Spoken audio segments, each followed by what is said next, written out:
이재명 대통령이 외신과의 인터뷰에서 대한민국은 과도한 부동산 투자라는 시한폭탄 위에 앉아 있다고 밝혔습니다.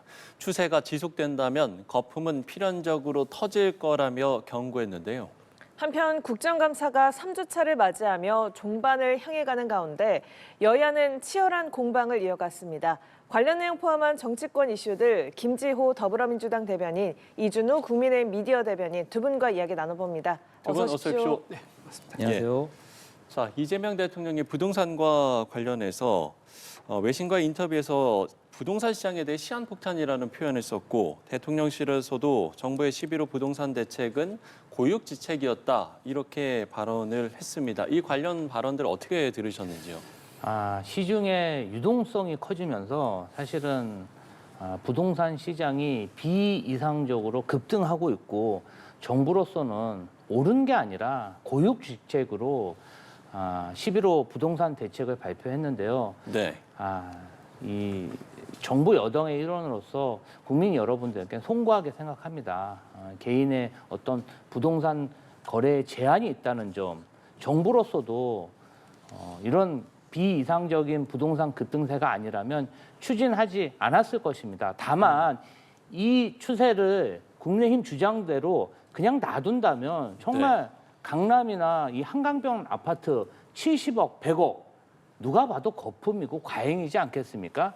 지금 정부의 좀 제재는 한시적이고 일종의 사이드카 급등세를 잡기 위한 고육지책인 만큼 많은 국민들의 이해를 구하고 있습니다. 예. 시한폭탄이다. 그러니까 지금 상황 자체가 어쩔 수 없는 상황이었기 때문에 나온 고육지책이었다 이런 건데요. 이 발언들 어떻게 들으셨는지요? 일단 이재명 대통령 이제 정부 출범 4개월 됐습니다. 4개월 된 것에 대해서 이런 부동산 문제에 대해서 일단 평가를 먼저 드리면요. 한국부동산원에서 오늘 발표한 자료가 있습니다. 지난 문재인 정부 때 역대 최고치 기록한 치수가 있는데 그 치수보다 더 높다고 얘기했습니다. 그게 뭐냐? 10월 13일 기준 아파트 매매 가격 지수라는 게 있습니다. 그 지수가 얼마가 나왔느냐? 105가 나왔었거든요. 근데 지난 문재인 정부 때 2022년 1월에 그때 최고치를 찍었었는데 그때 104.6이 나왔습니다. 예. 그러니까 문재인 정부 때 28번의 부동산 정책을 내면서 악전고토하면서 부동산 정책 잡으려고 노력했었는데 그게 불과 이재명 정부 4개월 만에 그 기록을 뛰어넘는 아파트값 상승이 있었다는 의미다. 이게 무슨 말이냐? 많은 국민들이 이재명 대통령의 부동산 정책에 대해서 불안해하고 있다. 앞을 모르겠다라는 그 의미입니다. 그리고 가장 중요한 게 뭐냐? 공급을 늘리면요. 시장은 공급과 수요의 원리에 따라서 자연스럽게 균형을 찾게 되어 있습니다. 그건 뭐 다 아시는 국민들 다 아시는 내용일 겁니다. 그런데 공급을 꽉 쥐고 있으면서 계속 부동산 가격만 억누르려고 하니까 이게 자꾸 기형적으로 이게 해결이 되지 않는 거예요. 마치 어느 구멍에 손이 끼었는데 주먹을 꽉 쥐면서 손이 왜 안 빠지지? 라고 하고 있는 거고 다를 바가 없다라는 생각이 들고요.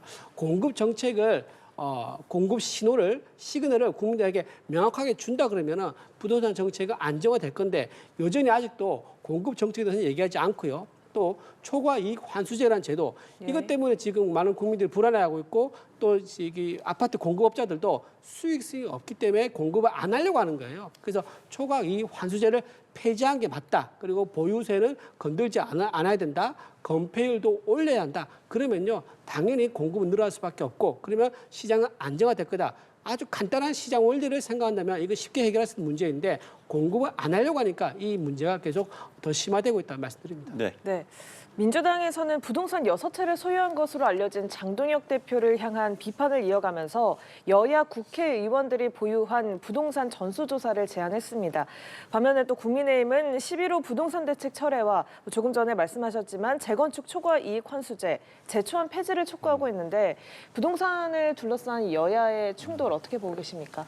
지금 국민의힘에서는 부동산 규제 정책을 다 풀자, 그냥 급등하게 놔두자 이런 이야기를 하고 있는데요. 사실 그렇습니다. 모든 정책이라는 게 좀 선의를 가지고 추진해야 되는데 송원석 국민의힘 원내대표 대치동 미도 아파트 50억 상당의 아파트를 보유하고 있고요. 한동훈 전 대표 서초동 삼풍 아파트 30억에서 50억 이런 정말 강남 요지에 엄청난 부동산을 보유하고 있습니다. 그러면 그 상황에서 부동산 가격이 70억, 100억대야 정말 좋겠다는 이야기인지 저는 의심스럽고요. 안 그래도 부동산 가격이 지금 비정상적으로 급등하고 있는데 그렇다면 더 올라가게 놔둬야 되냐? 저는 그건 아니라고 생각합니다. 물론 본인들이 가지고 있는 부동산 가격의 가치도 중요하지만 국가의 미래 또 금융 버블을 생각해서라도 이렇게 무분별한 주장은 좀 걷어들여야 된다. 그리고 정부에서는 2030년까지 수도권 지역에 신도시 택지를 공급해서 130만 호를 공급하겠다고 이미 천명을 했습니다. 올해 남양주부터 분양이 되고 있는데 자꾸 시장에 불안이 되는 그러한 주장을 하다 보니까 불안 심리를 더 가중시키는 게 아닌가. 저는 당리당락보다는 국가의 미래를 위해서 이 부분만큼은 조금 좀 성찰해 주셨으면 하는 그런 마음이 있습니다. 네, 국회의원들이 각각 보유한 이 부동산을 좀 짚어봐야 하지 않겠느냐 이런 말씀을 하셨는데요. 지난번에 비슷한 적이 있었죠. 김남구 의원이 가상화폐 이게 논란이 됐었을 때 전 국회의원 대상으로 해서 전수조사를 했었습니다. 그 전수조사 결과 김남구 의원 혼자서 거의 다 90%가 넘는 매매 규모가 있었다는 것이 드러났지 않습니까? 매매 규모만 해도 1,118억 원에 됐었습니다. 제가 보기에는요, 이번에 민주당에서 이렇게 자신만만하게 얘기한 거 보니까 뭔가 자신 있어 하는 그런 것 같은데 저는 나쁘지 않다고 생각합니다. 다만 이번에는 민주당은 여당입니다. 집권당이죠. 정책을 입안할 책임이 있는 정당입니다. 따라서 민주당 전수 국회의원뿐만 아니라 대통령실에 있는 비서관급 이상 관료들 그리고 이재명 정부에 있는 장 차관까지 같이 공개하는 것이 맞다라고 생각합니다. 그리고 이번에 실제로 이제 행정부에 있는 많은 장 차관들이 국민들에게 분노를 자아냈죠. 부동산 을사오적이라는 말까지 나왔었습니다. 이번에 사임을 하긴 했지만 이상경 차관 같은 경우는 자기 지분 40억이 있는 자기 집이 있음에도 불구하고 갭 투자로 33억짜리 아파트를 가지고 있었습니다. 총 70억이 넘는 거죠. 그리고 구현철 기재부 장관도 45억짜리 아파트가 있으면서 개포동에 또 9억짜리 갭 투자를 했었고요. 또 이제 이혁원 금융위원장도 똑같은 갭 투자를 했었고 김용범 정책실장은 아파트 입주권을 샀습니다. 그러니까 분양권이죠. 분양권을 사가지고 딱지를 산 건데 그게 샀을 때 가격이 4억인데 지금 실제 거래되는 게 30억이 넘는다고 합니다. 도대체 몇 배 차이입니까? 그리고 마지막으로 이찬진 금융감독원장. 이분은 2주택 2상가입니다. 한 채, 두 채. 이것만 해도 금액이 많거나 두 채가 넘었다고 해서 비난을 하면서 이분은 총 부동산 4개나 돼요. 2주택 2상가. 그리고 이번에 한 주택을 처분하겠다고 얘기했는데 그걸 또 자녀에게 물려주겠다 해가지고 또 큰 논란이 됐지 않습니까? 굉장히 비겁한 거죠. 국민들을 왜 분노하는지 제대로 아직까지 감을 못 잡고 있다. 그리고 가장 위험스러운 부분이 뭐냐면 이찬진 금융감독원장이 헌법에다 다주택을 금지하는 조항을 넣고 싶다는 말을 과거에 한 적이 있다는 겁니다. 이거는요, 헌법이 보장하고 있는 사유재산의 권리를 침해한 것으로 굉장히 위험한 발상을 가지신 분이다. 위험한 생각은요, 위험한 세상을 만들 수가 있다는 면에서 이렇게 부동산 을사오적으로 분류되는 이분들 전부 다 같이 사퇴하는 게 맞다. 이상경 차관 혼자 총대 메고 꼬리 짜기 식으로는 안 된다. 국민들의 분노가 사라지지 않을 것이다. 저는 그래 봅니다. 예, 알겠습니다.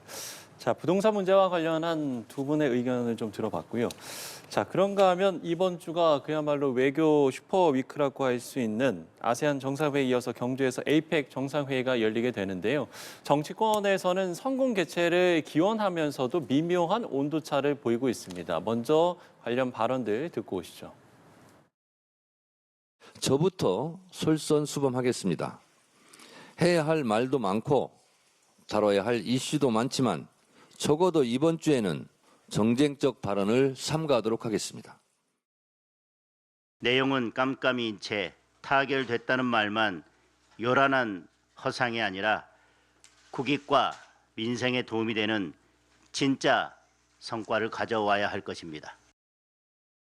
네, 두 대표의 이야기를 들어봤는데요. 정청래 대표 무정쟁 주간을 선언했고 또 국민의힘 장동혁 대표 같은 경우는 성과를 가져야 한다. 이 이야기를 하면서 정부에 대한 압박을 좀 이어가는 듯한 모습을 보였습니다. 이번에는 네, 이 두 대표의 의견, 두 대표의 발언 어떻게 들으셨는지 먼저 좀 여쭐게요. 예, 일단 에이펙 성공 기원합니다. 저희 야당이더라도 국익에 이제 부합한 일이기 때문에 굉장히 성공하길 바란다. 저희 그렇게 말씀드리고요. 문제가 뭐냐면 지금 이제 언론에 흘러나온 발언은 안보 관련된 내용은 문서 초안이 거의 다 완성됐다고 얘기를 하고 있습니다. 네. 하지만 관세에 관련돼서는 문서 초안조차 전혀 작성되지 않았다라고 얘기를 하고 있는 상황인데 이런 상황에서 이재명 대통령과 트럼프 대통령이 만난다고 하면은 초안이 실무자들끼리도 초안이 안 잡혀 있는 상황에서 그 위에 있는 최종 의사결정권자가 만난다고 한들 어떤 결과를 낼 수 있겠느냐 조금 불안한 면이 있습니다. 또 하나 비자 문제도 같이 해결돼야 한다라고 저는 생각합니다. 이번에 우리 미국에서 이제 비자 이제 불법 체류 이민자 단속을 하면서 굉장히 한국인 근로자들이 불이익을 받았지 않습니까? 근데 이런 시스템에 오류가 좀 있는 거기 때문에 이런 이제 새로운 비자 시스템 개발을 한다고 얘기가 나왔는데 그런 것들이 좀 이번에 양 대통령이죠. 대통령이 좀 합의해가지고 네. 이런 부분만이라도 근로자들이 미국 가서 안심하고 일할 수 있는 이런 부분에도 제도적으로 완성이 되면 좋겠다라고 생각이 듭니다. 마지막으로 하나 불안한 게 뭐냐면 지금 트럼프 대통령한테는 이런 부분이 그렇게 큰 관심사항이 아닌 것 같아요. 문제가 뭐냐? 바로 김정은한테 계속 신호를 보내면서 김정은 만나면 좋은 일이다. 라고 하면서 언론에 공개적으로 얘기한다는 겁니다. 예, 그리고 예. 또 뭐라고 하겠느냐. 북한에 대해서 뉴클리어 파워라고 합니다. 원래는 핵 보유국이라는 단어는 뉴클리어 스테이트입니다. 근데 사실상 핵 보유국이라는 단어를 쓸 때는 뉴클리어 파워라고 씁니다. 북한 입장에서는요, 굉장히 듣기 좋은 말입니다. 왜냐하면 핵 보유국임을 국제사회에서 인정받으면요, 그만큼 국가 위상이 올라갑니다. 그래서 트럼프가 그걸 띄워주고 있다는 것은 무슨 말이냐? 내가 너를 핵 보유 국가로 인정해 줄 테니까 나를 만나줘. 그럼 내가 너에 대한 필요한 부분, 가려운 부분 긁어줄게. 즉 인도적 차원의 지원이라든가 경제적 제재를 좀 낮춘다든가 이런 것들에 대해서 트럼프 대통령은 빅 이벤트를 열 그런 욕심이 큰 것 같아요. 네. 그러다 보니까 좀 한국과의 관세 협상보다는 김정은과의 만남에 대해서 거기서 이제 보여주는 큰 이벤트에 더 관심이 많은 게 아닌가 싶어서 조금 그런 부분이 걱정되기는 합니다. 예. 그러니까 국익을 위해서라면 이제 가시적인 성과를 가져야 하는 게 아니냐 이게 이제 국민의 입장인 것 같은데요. 민주당에서는 오늘 하루 논평 수위를 낮추고 네. 또 썼던 논평도 다시 걷어들이는 정쟁적인 요소가 보이지 않게 굉장히 노력을 했는데 네네. 그냥 국민의힘은 오늘 하루도 융당 폭격을 하면서 정쟁에 몰두하는 그런 모습을 보였습니다. 지금 에이펙이 어디서 열립니까? 국민의힘이 본산이라고 할 수 있는 대구, 경북, 그중에서 경주에서 열리고 또 트럼프 대통령은 부산에서 잠을 잔다고 합니다. 정말 국민의힘의 본산에서 이런 세계적인 그러한 행사가 개최되고 있고 한미, 미중, 한중 정말 대한민국에서 이렇게 강대국들이 회담을 한 역사가 없는데 이러한 좋은 기회에 한국의 어떤 자랑, 이 대회 자체를 성공적으로 이끌기 위해서 여야 따로 없이 힘을 합쳐야 되는데 정쟁만 일삼고 있어요. 자, 한미 관세 협상 지금 미국에서 요구하는 게 뭡니까? 8년 동안 1년에 34조 원씩 미국에 돈을 내라고 하는 겁니다. 이것을 그냥 빨리 시급하게 협상을 타결해야 됩니까?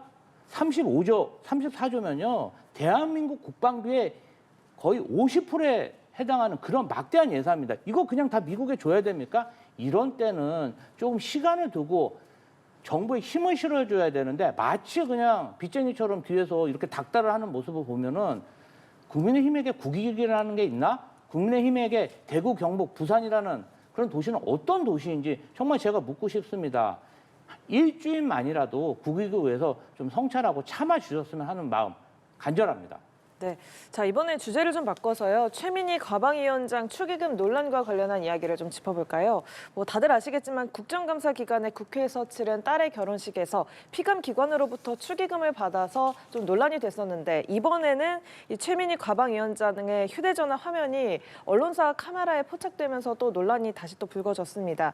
대기업 언론사 이름 그리고 그 옆에 축의금 액수가 적혀 있는 그런 화면이 잡힌 건데 최민희 의원은 축의금 반환을 위해서 보좌관과 주고받은 메시지다라는 해명을 내놨습니다. 뭐 이 상황 어떻게 보고 계세요? 이 부분 관련해서는 최민희 의원님이 좀 적절하지 않다. 이것을 뭐 혼사 기간 중에는 너무 바쁘고 경황이 없다 보니까 발견하지 못한 거고 추후에 확인을 해보니 금액이나 이 축의금을 낸 인사들이 직무 관련성이 있을 거라고 판단하고 즉시 반환하는 행위를 하고 있는 거잖아요. 예. 뭐가 잘못됐습니까? 저는 국민의힘 의원 중에 이러한 문제를 발견하고 축의금을 반환했다는 의원을 본 적이 없습니다. 저는 최민희 위원장이 문제를 발견하고 즉시 해소했기 때문에 아무런 문제가 없는데 이것조차 무슨 뇌물이라며 무차별 정쟁성 그런 논평을 내고 공격을 하고 있는데요. 뭘 잘못했다고 하는지 저는 이해할 수 없고요. 저는 이 부분 관련해서는 국민의힘도 문제가 있는 추금이 있으면 시간이 지나서 다 반환하셨으면 좋겠습니다. 네, 이 축의금을 환급하겠다는데 올바른 처신 아니냐 이런 말씀하셨거든요. 도둑이요 물건을 훔치고 그냥 되돌려 주면 절도죄가 없어집니까? 그러지 않습니다. 당연히 이제 그 행위에 대한 초기 행위에 대한 처벌을 받게 된 거죠. 지금 최민희 위원장 문제가 된 것은 이해충돌, 김영란법 위반입니다. 김영란법에 따르면요, 지금 결혼 혼사 같은 경우는요, 화환 같은 경우는 10만 원 정도 받을 수 있는 거고, 현금 같은 축의금 같은 경우는요, 5만 원 내에 받을 수 있는 게 김영란법에 나와 있습니다. 그런데 지금 이번에 보면 정말 놀랍습니다. 100만 원씩 그냥 예사로 축의금이 들어왔습니다. 그리고 이게 굉장히 저는 일부만 좀 나왔다 생각하는데 저게 뭐 다 해서 900만 원 얼마라 그러는데 과연 저 금액에 전부 다 했겠느냐라는 그 의문도 드는 겁니다. 그래서 따라서 최민희 위원장이 저런 오해라든가 또는 본인이 반성한다든가 이런 거 명백하게 보여주려고 그러면요. 총 축의금이 얼마 들어왔고 나와 관계된 이해적인 이해, 직무 관련성이 있는 걸로 의심되는 사람들은 얼마를 돌려줬다라고 공개적으로 총 들어온 금액과 총 반환 금액을 같이 공개하는 것이 맞죠. 저렇게 아주 조그맣게 핸드폰을 해가지고 아주 일부만 공개를 한 것은 굉장히 오히려 더 큰 논란을 일으킨다라고 생각을 하고요. 저는 이렇게 국정감사 기간에 본인이 이제 결혼식 장소를 국회로 잡았고 또 아이디가 최민희 위원장 명의로 예약이 된 거 아니겠습니까? 장소가. 그리고 또 청첩장 보낼 때 카드 결제까지도 될 수 있는 그런 청첩장을 보냈단 말이에요. 그래서 저는 굉장히 의도가 국민들 보기에 불순해 보일 수밖에 없는 거고 또 실제로 100만 원 넘는 게 아주 많이 들어왔다. 화환도 100개가 넘게 들어왔다. 그렇다 그러면 저 축의금은 축의금이 아니라 수금이다. 이렇게밖에 볼 수 없다. 따라서 저는 최민희 위원장이 이 문제를 심각하게 생각한다면 국회 과방위 위원장을 사퇴해야 된다라고 저는 생각합니다. 예, 반론 기회를 드리기 전에 저희가 관련 목소리를 좀 듣고 올 텐데요. 최 의원의 해명을 두고 보좌진에게 또 사적 심부름을 시키는 거 아니냐는 비판도 나왔습니다. 또 환급이 이뤄지고 있는 과정을 두고도 양당에서 서로 다른 목소리가 나왔는데 이 목소리 듣고 오겠습니다. 잘 인지하지 못하는 그런 축의금에 대해서 환급을 하는 공직자로서 당연히 해야 할 국민의 눈높이에 맞는 그런 처신이라고 그렇게 생각을 합니다. 최민희 위원장 문제는 말 그대로 피감 기관을 갈취한 거죠. 최민희 가방 위원장의 사퇴와 그리고 고발 등 관련되는 법적인 절차도 역시 진행할 생각이고요. 네, 뭐 앞서 이제 말씀을 해주셨습니다만 국민의힘에서는 지금 이제 이해충돌 행위다 또 고발까지 밝힌 상황인데 이런 이제 국민의힘의 지적 어떻게 좀 반론하시겠습니까? 그런데 이제 혼사라는 게 한 가정이 탄생하는 것인데 그것을 가지고 도둑질을 했다 이렇게 표현한 것은 좀 과하시지 않나 이런 생각이 듭니다. 예. 국민의힘 국회의원 자녀들이나 당직자들도 국회 경내에서 결혼식을 하는 경우가 있는데 그러면 그분들도 다 도둑질을 하고 있는 것입니까? 아무리 우리가 경쟁하는 정당이지만 좀 너무 과한 말씀을 하시는 것 같고요. 이 부분 관련해서는 직무 관련성이 있어서 축의금을 돌려주는 과정이지 않습니까? 그러면 보좌진들이 도움을 주는 것도 저는 뭐 그렇게 큰 문제가 될 것 같지는 않습니다. 이 문제를 인식하고 이를 해결하려고 돌려주라고 했는데 그것이 무슨 도둑질이다. 저는 이게 말이 안 맞는 말이라고 생각하고 이 부분 관련해서는 예. 국민의힘에서도 뭐 돌려준 사례가 있으면 한번 얘기하셨으면 좋겠고요. 본인들의 어떤 축의금 내역 한번 공개하셨으면 좋겠습니다. 예. 마찬가지로 발언 기회 드리고 다른 주제로 넘어가겠습니다. 예, 저는 이제 민주당에서 이런 혼사라든가 집에 경조사 이용해가지고 좀 재산을 좀 뭐랄까 축적하는 것에 대해서 굉장히 너무 모럴해지다가 심하다는 생각이 듭니다. 이번에 김민석 총장 보십시오. 인사가 청문회 과정에서 드러났지 않습니까? 6억에 소명되지 않는 그 금액이 어디서 나왔느냐? 나간 거 들어온 거 비교했더니 6억원이 어디가 들어온 데가 없는데 6억을 쓴 게 있는 거예요. 어디서 나왔냐 했더니 주로 해명한 게 뭐냐면은 본인이 결혼하면서 받은 축의금이래요. 그게 말이 됩니까? 축의금이 얼마나 들어왔길래 뭐 전액은 아니겠죠. 전액은 아니겠지만 그렇게 많은 금액을 본인이 이제 불로소득이라 말은 그렇지만 어쨌든 사회 상규에 어긋나는 그런 큰 금액을 받은 것에 대해서 전혀 도덕적인 어떤 인지를 못한다, 도덕성은 없다, 모럴 해지가 굉장히 심하다는 생각이 좀 듭니다. 들고 또 하나 좀 말씀을 드리면 지금 이제 보좌진을 이제 축의금 정리하는데 또 이용을 했단 말이에요. 보좌진한테 이제 일을 시킨 거겠죠. 뭐 축의금을 받을 때도 시켰는지 또 반납할 때 시켰는지 그거는 알 수가 없습니다. 그런데 어쨌든 보좌진에게 뭔가 본인 가족 혼사에 관련된 일을 시킨 것은 이거는 굉장히 잘못된 겁니다. 갑질을 할 수 있는 거죠. 왜냐하면 지난번에 강선호 의원 같은 경우 어떻게 했습니까? 변기 수리를 보좌진한테 시켰다가 갑자기 논란돼가지고 결국 장관직 후보자에 사퇴했지 않습니까? 그런 논란이 있었음에도 불구하고 최민희 의원이 조심하지 않고 보좌진에게 자기 가족 관련된 사적인 일을 시킨 거는 굉장히 잘못됐다. 저는 최민희 의원이 사실 재선 의원입니다. 과방위 같은 위원장 같은 경우는 과방위뿐만 아니라 모두 위원장 보통 위원장은 3선이 하거든요. 재선임에도 불구하고 3선이 가는 위원장 자리를 시켰다는 것은 그만큼 뭔가 최민희 위원장한테 큰 기대감을 가지고 민주당에서 아마 시켰을 거예요. 그런데 굉장히 이런 실망스러운 모습, 국민 눈높이에 안 맞는 모습을 보여줬기 때문에 지금 당장이라도 좀 최민희 위원장은 사퇴하는 것이 맞다 저는 그렇게 봅니다. 예. 자, 대검찰청 국감에서는 이 대통령 조폭 연루서를 두고서도 좀 공방이 벌어졌습니다. 지난 20대 대선 과정에서 불거졌던 이 내용이었는데요.